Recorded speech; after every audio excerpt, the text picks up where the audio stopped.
Remember earlier from our first example, we had something like this. What's the relationship between 4 and 8? Think about your times table and 4 fifth and 12 15. Have a think. Well, you may have noticed this. 4 times 2 gives us 8. And if we multiply the denominator, which is 5, by 2, we'll get 10. Another way of thinking about it is this one.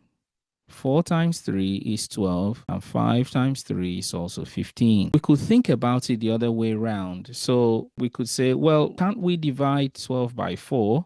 Of course we can. And that gives us the relationship between 4 fifths and 12 fifteenths is a factor of 3. Now, looking at 8 tenths and 12 fifteenths, it's not obvious that they're equivalent because you think, but there is no whole number that I can actually use to multiply 8 to get 12.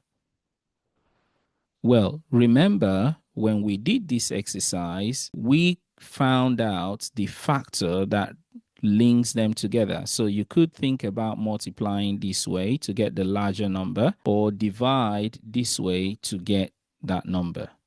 So another way of thinking about this is to say, what if I divide 12 by 8? Would it give me any special number that I would know about? And what if I divide 15 by 10?